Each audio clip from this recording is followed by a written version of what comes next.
विद्यार्थी मित्रांनो नमस्कार.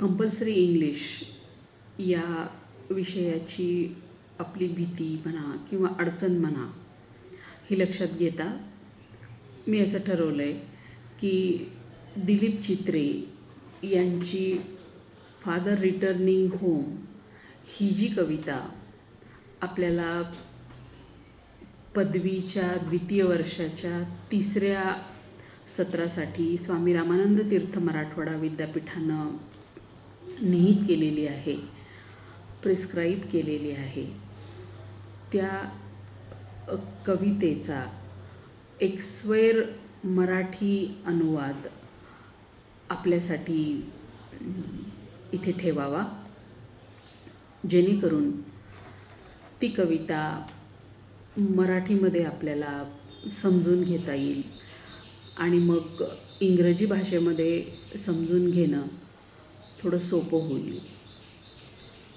तर आपण आता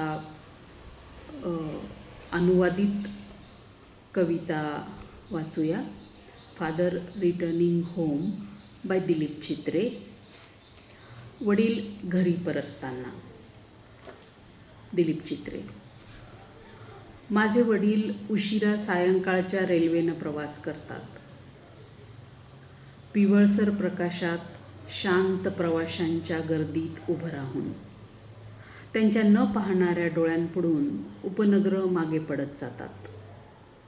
त्यांचा शर्ट आणि पॅन्ट गच्च ओले आणि त्यांचा काळा रेनकोट चिखलानं भरलेला आणि त्यांची पिशवी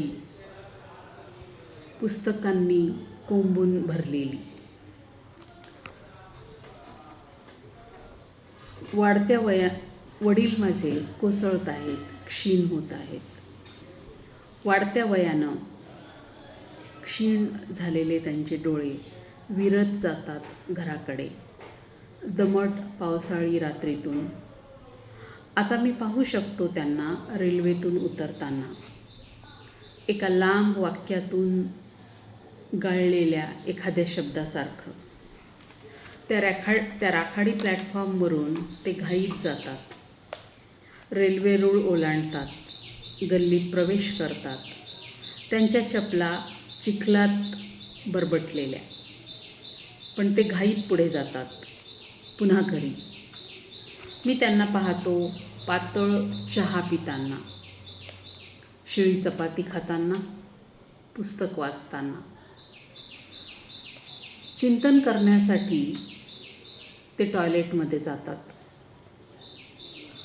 माणसानं बनवलेल्या जगापासून माणसाचं दुरावलेपण. बाहेर येऊन ते मोरीजवळ थरथर कापतात.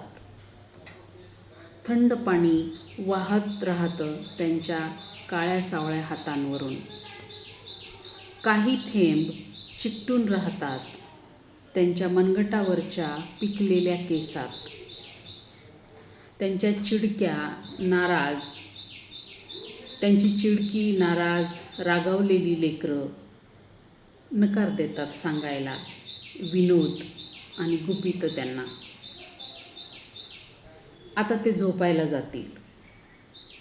रेडिओचा बंद पडलेला आवाज ऐकत, स्वप्न बघत, त्यांच्या पूर्वजांची आणि वंशजांची विचार करत, एका अरुंद खिंडीतून एका उपखंडात शिरलेल्या भटक्या जमातीची, टोळ्यांची.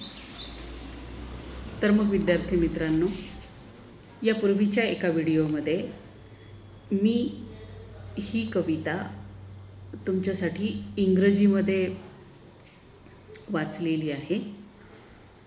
एक आपण त्याचं क्लोज रीडिंग केलेलं आहे आणि आता तीच कविता तुम्ही या व्हिडिओच्या माध्यमातून मराठीतून ऐकलेली आहे.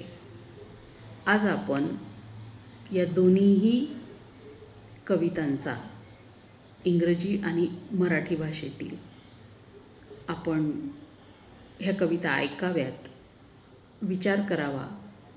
म्हणजे पुढच्या व्हिडिओमध्ये जेव्हा आपण ही कविता सविस्तर समजून घेऊ, दोन्ही भाषांमध्ये अर्थातच, तेव्हा ते जास्त सोपं होईल. धन्यवाद.